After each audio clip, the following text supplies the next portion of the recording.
Hello everyone, welcome to education centre. बच्चों, आज बात करेंगे हम मटेरियल्स के बारे में। ठीक है, जो इलेक्ट्रिकल मटेरियल्स हैं उनके बारे में आज हमें बात करनी है थोड़ी सी।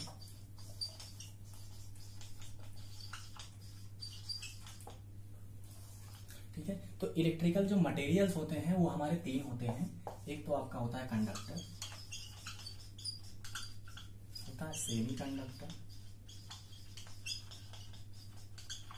और थर्ड वन क्या होता है आपका इंसुलेटर होता है। ठीक है, तो कंडक्टर जो होता है इसमें करंट फ्लो कर सकती है, इसमें भी फ्लो कर सकती है, लेकिन इसमें करंट फ्लो नहीं कर सकती है। हम इसमें क्या होता है बेटा, जैसे हमने केमिस्ट्री पढ़ी होगी, तो केमिस्ट्री में जब हमने पढ़ा होगा पीरियोडिक टेबल, क्या पढ़ा होगा पीरियोडिक टेबल, तो उसमें कुछ ग्रुप्स के बारे में बात की जाती है। होते हैं 7 ग्रुप होते हैं। तो जो सेवन ग्रुप में है, जो ग्रुप नंबर आपका 1 है, 2 है और 3 है, ये क्या हो जाता है, इसमें कंडक्टर आ जाता है। राइट, इसमें जितनी भी चीजें आएंगी ग्रुप 1, ग्रुप 2 एंड ग्रुप 3 में कंडक्टर्स आते हैं। ठीक है, ग्रुप 4 में क्या आते हैं, सेमी कंडक्टर आते हैं। ठीक है, और ग्रुप 5 और 6 जो है वो स्पेसिफाइड नहीं है,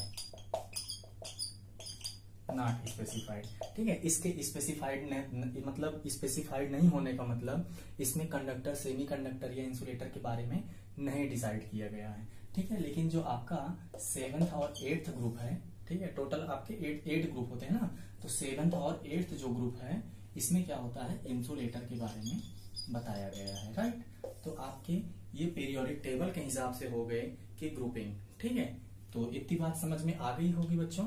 ठीक है, अब थोड़ा सा हम बात करते हैं इसके डिफरेंस की। तो देखते हैं इनमें डिफरेंस क्या है, जो मेजर रोल प्ले करता है डिफरेंस का। अगर वो हम समझ गए तो हमारे काम की चीजें निकल के आ जाएंगी। राइट, थोड़ा सा आगे बात करते हैं।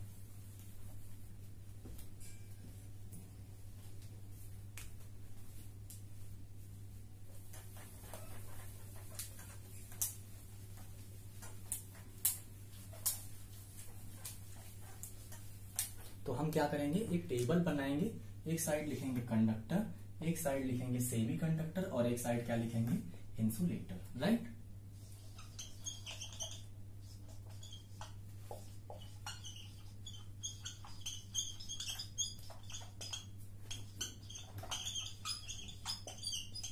सबसे पहले हम बात करेंगे रेजिस्टेंस की। ठीक है, सबसे पहला जो हमारा टॉपिक होगा वो बात होगी हमारे रेजिस्टेंस पे। जो रेजिस्टेंस होता है कंडक्टर का बच्चों, वो बहुत ही कम रेजिस्टेंस होता है, वेरी लो होता है। ये आपको कुछ चीजें ध्यान रखनी है। सेमी कंडक्टर का जो रेजिस्टेंस होता है वो क्या होता है, मीडियम होता है। ठीक है, मीडियम होता है। जबकि जो इंसुलेटर है उसका रेजिस्टेंस क्या होता है, लार्ज होता है। ठीक है, अब लार्ज की बात करें तो यहाँ पे क्या हो जाता है, लगभग आपका इनफाइनाइट के तरफ चला जाता है। यहाँ पे वेरी लो है। अगर आइडियल की हम बात कर लें, ठीक है, सुपर कंडक्टर की बात कर लें तो 0 हो जाता है। ठीक है, यहाँ पे मीडियम रेजिस्टेंस की हम बात करते हैं। ठीक है, दूसरी मतलब मीडियम का मतलब है जो इनका रेजिस्टेंस होगा इन दोनों के बीच में लाई करता है। राइट, बात करते हैं कंडक्टेंस की। ठीक है, तो जब हम बात करेंगे कंडक्टेंस की, तो आप बताओ जरा, रेजिस्टेंस जो कंडक्टेंस होता है जी से डिनोट करते हैं, G = 1/R हो जाता है। राइट, तो R अगर 0 है तो 1/0 आप रखते हो तो क्या हो जाता है, इनफाइनाइट होता है। इसका मतलब जो इसका कंडक्टेंस होता है वो क्या होता है प्यारे बच्चों, हाई होता है। ठीक है, हाई मतलब बहुत ज्यादा हाई होता है। अब यहाँ पे बात करते हैं जो इसके कंडक्टिविटी की। ठीक है, अब जब देखो यहाँ पे देखो, जो कंडक्टेंस आपका ज्यादा है तो कंडक्टिविटी प्यारे बच्चों बताओ जरा क्या होगी, जो कंडक्टिविटी होगी वो भी इनफाइनाइट होगी, मीन्स लार्ज होगी या नहीं होगी। ठीक है, अब आगे वाले पे जाओ आप। जो G होता है वो क्या होता है, इससे कम होता है। ठीक है, मतलब कंडक्टर के G से इसका G जो होता है वो कम होता है, और इंसुलेटर वाले से ज्यादा होता है, और इसका क्या होता है, लो होता है। यहाँ पे आप 0 लिख सकते हो। इतनी बात समझ में आ गई होगी आपको। ठीक है, आगे हम बात करते हैं किसकी, टेम्परेचर कोफिशिएंट की। आपको 2 पॉइंट समझाया गया है, एक तो रेजिस्टेंस और दूसरा कंडक्टेंस। तीसरी बात हम किसकी बात करेंगे, टेम्परेचर कोफिशिएंट की। तो जो कंडक्टर का टेम्परेचर कोफिशिएंट होता है वो पॉजिटिव होता है, इसका क्या होता है, इसका नेगेटिव होता है, और इसका टेम्परेचर कोफिशिएंट भी नेगेटिव होता है। कहने का मतलब टेम्परेचर कोफिशिएंट वो चीज होती है कि टेम्परेचर बढ़ाने से, ठीक है। अब यहाँ पे जो टेम्परेचर कोफिशिएंट है वो किसके रिस्पेक्ट में है, पहले जो पॉजिटिव नेगेटिव और नेगेटिव लिख दिया हमने, ये किसके रिस्पेक्ट में है, तो temperature coefficient with respect to resistance, ठीक है, ठीक है। टेम्परेचर कोफिशिएंट ऑफ रेजिस्टेंस यहाँ पे आप लिखो, तो रेजिस्टेंस के रिस्पेक्ट में मींस रेजिस्टेंस की वैल्यू टेम्परेचर बढ़ाने के साथ में प्लस में, मतलब वो भी बढ़ेगा, ठीक है। यहाँ पे टेम्परेचर बढ़ाने से रेजिस्टेंस की वैल्यू क्या होगी, कम होगी, जबकि इंसुलेटर में भी टेम्परेचर बढ़ाने से उसके रेजिस्टेंस की वैल्यू कम होगी। इससे एक बात ये क्लियर हो रही है कि क्या हो रहा है कि जो टेम्परेचर बढ़ाने से इसकी रजिस्टिविटी तो बढ़ रही है, रेजिस्टेंस बढ़ रहा है, बट इसकी कंडक्टिविटी क्या हो रही है बच्चों, लूज हो रही है, कंडक्टिविटी क्या हो रही है, कम होती जा रही है। इसी की तरह सेमीकंडक्टर की बात करते हैं तो बिल्कुल जस्ट अपोजिट केस में आता है ये। इसमें क्या होता है, टेम्परेचर बढ़ाने के साथ में जो सेमीकंडक्टर होते हैं जैसे सिलिकॉन या जर्मेनियम, टेम्परेचर बढ़ाने से इनकी जो रेजिस्टेंस पे फर्क आता है, इनका रेजिस्टेंस क्या होता है बच्चों, कम हो जाता है। ऐसे ही इंसुलेटर की बात कर लें, जैसे आपका सेरेमिक हो गया, ठीक है, और सेरेमिक हो गया, प्लास्टिक हो गया, रबर हो गया, नायलॉन हो गया, ठीक है, और पीवीसी, ठीक है, आप कुछ भी लिख सकते हो, बहुत सारे इंसुलेटर हैं, ठीक है। तो ये सारे अगर इनकी बात करें तो इनमें टेम्परेचर बढ़ाने से क्या होता है बच्चों, टेम्परेचर बढ़ाने से इनकी रेजिस्टेंस में कमी आती है, ठीक है, और रेजिस्टेंस में कमी आने से इनमें थोड़ा सा कंडक्टिविटी आ जाती है, जिससे कभी कभार इंसुलेटर में भी करंट फ्लो होना चालू हो जाती है। इतनी बात समझ में आ गई होगी, ठीक है। आगे हम किसकी बात करेंगे बच्चों, आगे के बॉन्डिंग की। जो अगला हमारा पॉइंट होगा बॉन्डिंग से रिलेटेड होगा। तो ध्यान रखना, जो कंडक्टर होता है ये क्या होते हैं बच्चों, metals are good conductor of electricity as well as heat. मतलब जो मेटल्स होते हैं वो क्या होते हैं, अच्छे कंडक्टर होते हैं, उसमें अच्छी करंट फ्लो कर सकती है, ठीक है। जब करंट उसमें अच्छी फ्लो कर सकती है तो इसमें जो बॉन्डिंग होती है, अगर ये मेटल्स होते हैं तो इसमें कौन सी बॉन्डिंग हो जाएगी बच्चों, मेटालिक बॉन्डिंग हो जाएगी। कैसी बॉन्डिंग हो जाएगी, मेटालिक बॉन्डिंग, ठीक है। जबकि यहाँ पे जब हम बात करेंगे सेमीकंडक्टर की, तो प्यारे बच्चों ध्यान रखना, इसमें क्या हो जाएगा, कोवैलेंट बॉन्डिंग हो जाएगी, ठीक है। डायरेक्ट उठ के क्वेश्चंस ऐसे ही आ जाते हैं कि सेमीकंडक्टर में कैसी बॉन्डिंग होती है, तो आपको क्या आंसर देना है बच्चों, कोवैलेंट बॉन्डिंग देना है, राइट। यहाँ पे जब हम बात करेंगे तो ध्यान रखना 3 तरीके के बॉन्ड होते हैं। एक तो आपका हो गया मेटालिक, वो यूज हो चुका, कोवैलेंट यूज हो चुका।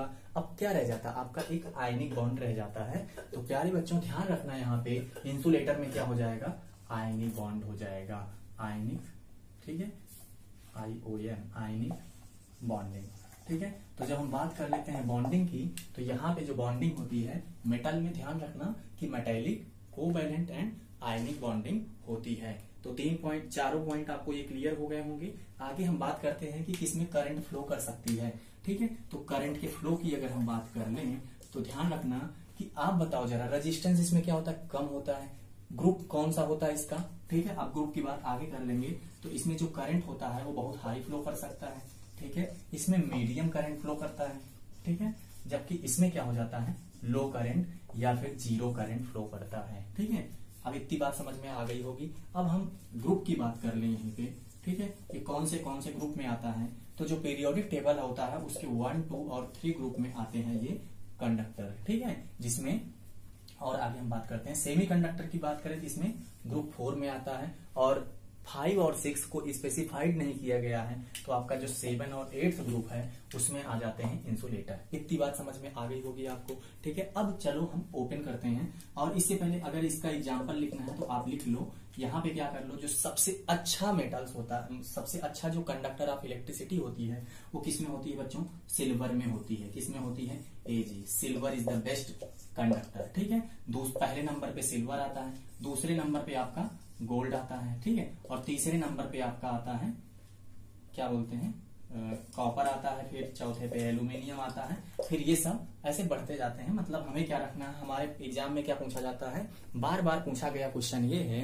कि सबसे बेस्ट कंडक्टर क्या होता है। तो सबसे बेस्ट कंडक्टर आप क्या आंसर देने वाले बच्चों, सिल्वर देने वाले हो, ठीक है। बच्चे क्या होता है, कंफ्यूज हो जाते हैं हम, इसमें किसमें कंफ्यूज होते हैं, सिल्वर और गोल्ड में। तो ध्यान रखना, चांदी पहले होएगी तब सोना होगा, ठीक है। तो आगे बात करते हैं हम यहाँ पे सेमीकंडक्टर के एग्जांपल की। तो इसमें क्या लिखोगे आप, सिलिकॉन एंड जर्मेनियम लिखोगे। इतनी बात समझ में आ गई। यहाँ पे आप क्या लिख सकते हो, रबर लिख सकते हो, ठीक है, नायलॉन लिख सकते हो, ठीक है, और क्या लिख सकते हो, सेरेमिक लिख सकते हो, और क्या लिख सकते हो, पीवीसी लिख सकते हो, ठीक है। ऐसे बहुत सारे वुड हो सकता है, ड्राई वुड्स, ध्यान रखना ड्राई वुड्स, सूखी लकड़ी ही एग्जांपल होगी, ठीक है। तो इटसेट्रा में डाल दो, बहुत सारी चीजें हो जाती हैं इसमें, ठीक है। अब हम बात करते हैं इसको एक एक टॉपिक समझने की।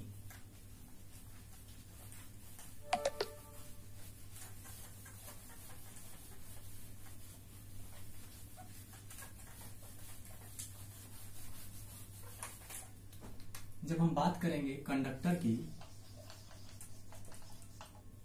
ठीक है, तो इनके जो लास्ट ऑर्बिट में इलेक्ट्रॉनों की संख्या होती है, मींस बैलेंस इलेक्ट्रॉन इसके होते हैं, बैलेंस इलेक्ट्रॉन होते हैं, वो या तो 1 होते हैं या 2 होते हैं या 3 होते हैं। मींस बैलेंस इलेक्ट्रॉनों की संख्या कितनी होती है, लेस देन होती है 4 से। इतनी बात समझ में आ गई क्या?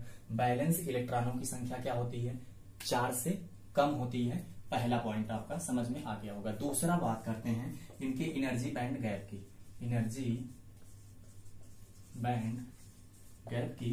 तो आपके दो तरीके के बैंड होते हैं, एक तो बैलेंस बैंड, दूसरा आपका कंडक्शन बैंड, ठीक है। तो ऐसे हम अगर बनाते हैं, एक हो गया आपका बैलेंस बैंड और दूसरा क्या हो गया, कंडक्शन बैंड।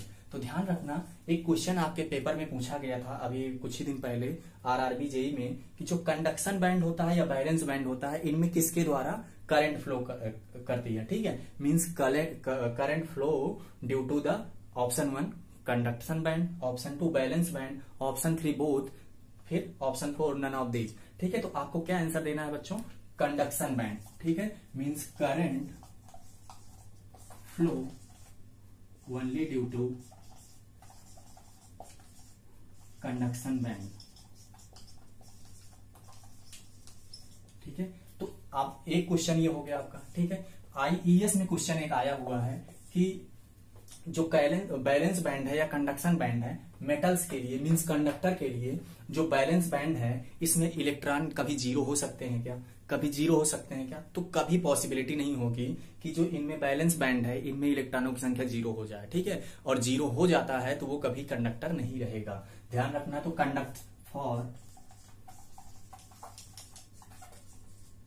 कंडक्टर के लिए जो बैलेंस बैंड में, in balance band always present electron, means कभी भी इलेक्ट्रॉन वहां पे, ऐसा नहीं केस हो सकता है कि बैलेंस बैंड में कभी इलेक्ट्रॉन ना हो, ठीक है। ऑलवेज रहेंगे, बैलेंस बैंड में इलेक्ट्रॉन रहेंगे। और इन्हीं इलेक्ट्रॉनों को आप क्या बोलते हो, फ्री इलेक्ट्रॉन। क्योंकि क्या होते हैं ये ऐसे, जो बैलेंस बैंड में जो इलेक्ट्रॉन होते हैं कैसे होते हैं, लूजली कपल्ड होते हैं, ठीक है, लूजली, ठीक है, कपल्ड होते हैं। किसके साथ में, न्यूक्लियस के साथ में लूजली कपल्ड होते हैं, लूजली बाउंडेड होते हैं विद द न्यूक्लियस। जानते हो न्यूक्लियस में क्या होता है, प्रोटॉन और न्यूट्रॉन होता है। अब न्यूक्लियस से क्या होते हैं, बाउंड तो होते हैं, बट ये क्या होते हैं, लूजली होते हैं, बहुत ही लूज होते हैं। इनमें थोड़ा सा भी पोटेंशियल डिफरेंस आया तो क्या कर देते हैं, एक जगह से मूव कर देते हैं। जैसे हमने कल टॉपिक पढ़ा था पिछली क्लास में ड्रिफ्ट वेलोसिटी का, तो ड्रिफ्ट वेलोसिटी क्यों होती थी, तो आपकी वहां पे क्या होती थी, फ्री चार्ज के, मतलब फ्री इलेक्ट्रॉन के कारण ही होती थी, ठीक है। तो जो फ्री इलेक्ट्रॉन हो जाते थे, इन्हीं को, बैलेंस इलेक्ट्रॉन को ही फ्री इलेक्ट्रॉन बोल दिया जाता है कंडक्टर में, ठीक है। तो जब ये एक जगह से मूव कर जाते हैं तो करंट फ्लो हो जाता है इन अपोजिट डायरेक्शन। वो भी क्वेश्चन बहुत इंपॉर्टेंट है, ध्यान रखिएगा, ठीक है। यहाँ पे क्या होता है, जो लूजली कपल्ड होते हैं, ठीक है, इन्हें फ्री इलेक्ट्रॉन बोला जाता है। और ये क्या होते हैं, जैसे ही इस पे पोटेंशियल अप्लाई किया जाता है, एक जगह से बैलेंस बैंड से कंडक्शन बैंड की तरफ मूव कर जाते हैं और हमारी करंट फ्लो होने लगती है। और ध्यान रखना एक चीज और, एनर्जी बैंड गैप की जब हम बात करते हैं तो यहाँ पे जो होता है Eg की वैल्यू क्या होती है बच्चों, जीरो होती है। ये भी बहुत ही ज्यादा इंपॉर्टेंट क्वेश्चन है आपका, ठीक है। जो यहाँ पे एनर्जी बैंड गैप होता है वो 0 इलेक्ट्रॉन वोल्ट होता है। Electron volt is the nothing but it is the unit of energy band, ठीक है। तो जब एनर्जी बैंड गैप की हम बात करते हैं तो यहाँ पे बच्चों कोई गैप नहीं होता है। और अगर एग्जैक्टली यहाँ पे क्लियर नहीं दिख रहा है तो आप देखो ध्यान से, ये आपका क्या हो गया, बैलेंस बैंड हो गया। यहां से आपका दोनों ये मिलके, और यहाँ पे आपका क्या हो रहा है, ओवरलैपिंग हो रहा है। क्या हो रहा है, ये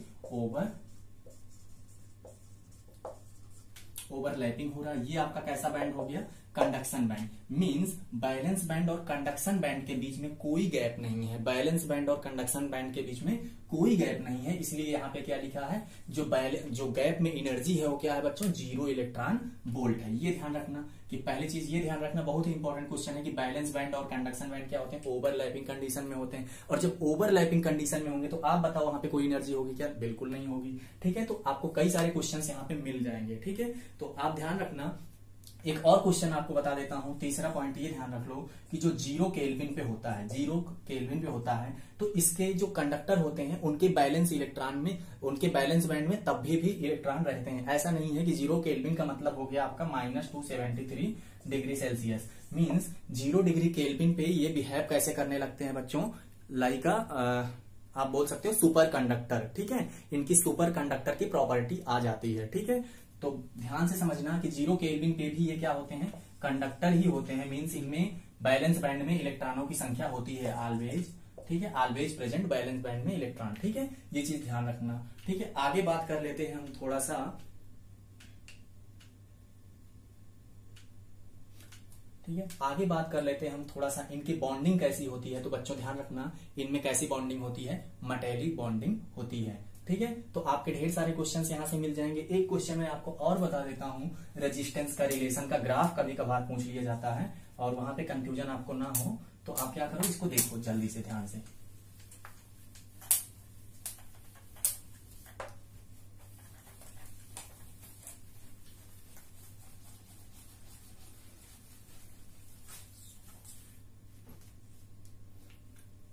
जो आपका रेजिस्टेंस होता है बच्चों, टेम्परेचर के बढ़ने के साथ क्या होता है, इसमें कैसा होता है बताओ जरा। पहले सबसे पहला पॉइंट हमने क्या, तीसरा पॉइंट क्या लिखा था कि टेम्परेचर के बढ़ने के साथ इनका रेजिस्टेंस बढ़ता जाता है। तो जरा आप बताओ टेम्परेचर के बढ़ने के साथ में इनका रेजिस्टेंस कैसा होगा, बढ़ेगा। ठीक है, मींस अगर हम बात कर लें यहाँ पे टेम्परेचर की, ठीक है, अगर हम टेम्परेचर बढ़ाते हैं तो इनका रेजिस्टेंस क्या होगा, बढ़ेगा। ठीक है, जबकि ये किसके लिए है, कंडक्टर के लिए। लेकिन यहीं पे अगर सेमी कंडक्टर या इंसुलेटर की बात करें तो इनका रेजिस्टेंस प्यारे बच्चों क्या होगा, डिक्रीज हो जाएगा। इनका रेजिस्टेंस कैसा हो जाएगा, डिक्रीज हो जाएगा। ठीक है, ये बात आपको समझ में आ गई होगी, राइट। मतलब आपको क्या ध्यान रखना, positive temperature coefficient of register.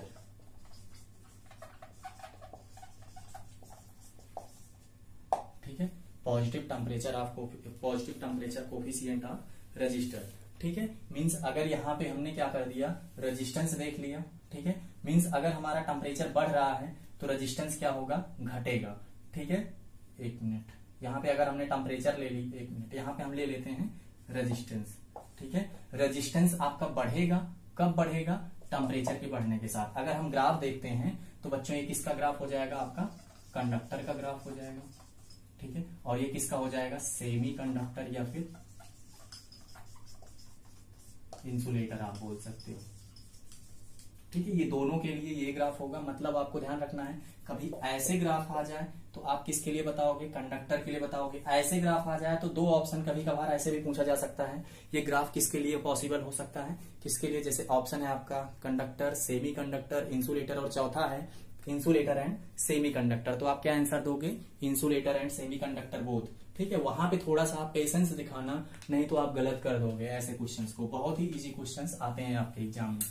ठीक है, तो आगे हम बात कर लेते हैं थोड़ा सा, एक पॉइंट और देख लेते हैं हम कि जब टेम्परेचर बढ़ाते हैं तो इसके एनर्जी बैंड गैप पे क्या प्रभाव पड़ेगा। ठीक है, ऐसे भी आपके थ्योरेटिकल क्वेश्चन बन सकते हैं। तो जरा आप बताओ, कंडक्टर के लिए मैं बात कर रहा हूँ स्पेशली, किसके लिए बच्चों, कंडक्टर के लिए बात कर रहा हूँ। तो जरा टेम्परेचर बढ़ाओगे तो रेजिस्टेंस इसका क्या होगा, बढ़ेगा। और जब रेजिस्टेंस बढ़ेगा तो आप B/R करोगे तो I आपका क्या होगा, घटेगा। करंट घटेगी, इसका मतलब क्या होगा, कंडक्टिविटी आपकी कम होगी। कंडक्टिविटी कम होगी, इसका मतलब रेजिस्टिविटी आपकी बढ़ेगी। अब कंडक्टिविटी अगर आपकी कम हो गई तो जरा आप बताओ कि Eg की वैल्यू क्या होगी, बढ़ेगी कि नहीं बढ़ेगी। मतलब पहले ओवरलैपिंग कंडीशन में थे, अब थोड़ा सा हो सकता है कि ये ओपन हो जाए, यहाँ पे कुछ एनर्जी बैंड गैप आ जाए, जैसे कुछ ऐसे। ठीक है, तो यहाँ पे कुछ हो सकता है 0.01, ठीक है, इलेक्ट्रॉन वोल्ट, या फिर 0.5 ऐसे समथिंग। 0.5 बहुत ज्यादा हो जाएगा। ठीक है, 0.01, 0.05 ऐसे करके कर सकते हैं। ठीक है, बहुत थोड़ा सा ही गैप होगा। तो इतनी बात आपको समझ में आ गई होगी। अगला हम टॉपिक देखते हैं बच्चों, क्या होगा उसका नाम, सेमी कंडक्टर।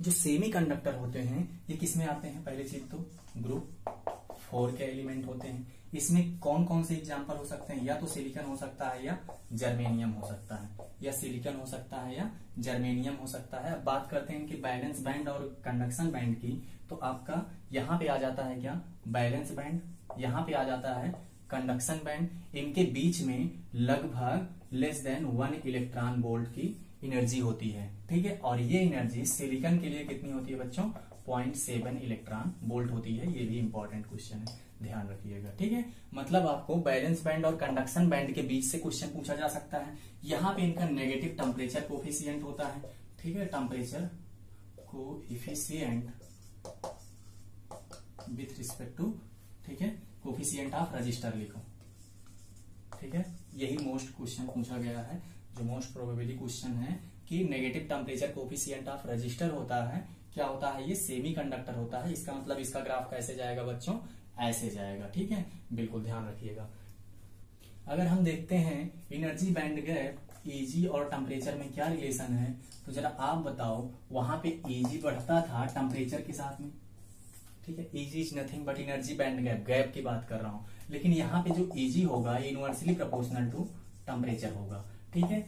ये चीज भी ध्यान रखना है आपको। क्या ध्यान रखना है, जो एनर्जी बैंड गैप होगा वो टेम्परेचर के साथ में मतलब इनवर्सली प्रोपोर्शनल होगा। मींस ये, इसके कहने का मतलब ये है कि टेम्परेचर अगर हम बढ़ाएंगे तो Eg की वैल्यू क्या होगी, घटेगी, and vice versa, means temperature घटाने पे Eg की वैल्यू भी बढ़ जाएगी, राइट। अब हम बात कर रहे हैं इंसुलेटर की, तो इसमें जो एनर्जी बैंड गैप होता है इनके बीच में कितना होता है, 5 इलेक्ट्रॉन वोल्ट से ज्यादा का Eg हो जाता है एनर्जी बैंड गैप। ये आपका बैलेंस बैंड हो जाता है, ये आपका कंडक्शन बैंड हो जाता है, ठीक है। तो आपका इंसुलेटर ये है कि इसमें बैलेंस बैंड और कंडक्शन बैंड के बीच में 5 इलेक्ट्रॉन वोल्ट से ज्यादा का एनर्जी बैंड गैप आ जाता है, और इसमें कभी भी करंट फ्लो नहीं करती है। लेकिन बाय डिफॉल्ट अगर करंट फ्लो कर जाती है तो उसे हम क्या बोलते हैं, इंसुलेशन डैमेज, या फिर इंसुलेटर ब्रेकडाउन,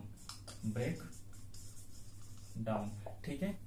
इसका जो दूसरा नाम है वो है डाई इलेक्ट्रिक ब्रेकडाउन। इसी को हम डाई इलेक्ट्रिक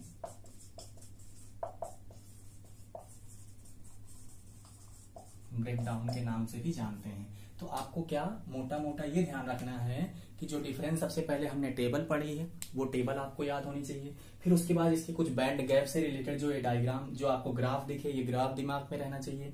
इनमें करंट की प्रॉपर्टी जैसे और भी चीजें हमने बताई है, वो सारी की सारी आपको क्या करनी है, याद रखनी है। 1-2 बार इस वीडियो को देख लीजिएगा अगर आपने पहले से नहीं पढ़ा है तो, ठीक है। कम से कम एक बार पहली बार देखो आप आराम से, दूसरी बार इसकी स्पीड बढ़ा के देखो, ठीक है। तो 2 बार अगर आप देख लेते हो तो आपसे कभी भी कोई क्वेश्चन इनसे रिलेटेड नहीं छूटेगा, ठीक है। अगर आप इतना पढ़ लेते हो तो आपसे और भी ऐसे रिलेशन आप खुद से ही अब बना लोगे कि जब आपका Eg ज्यादा होता है, इसमें बहुत ज्यादा होता है। दूसरी चीज, इसमें रेजिस्टेंस की वैल्यू लगभग इनफाइनाइट होती है। जब रेजिस्टेंस की वैल्यू इनफाइनाइट होती है तो जो कंडक्टेंस G होता है वो 0 होता है। जब G 0 होता है तो फिर ये भी सिग्मा, ठीक है, कंडक्टिविटी भी क्या हो जाती है, 0 हो जाती है।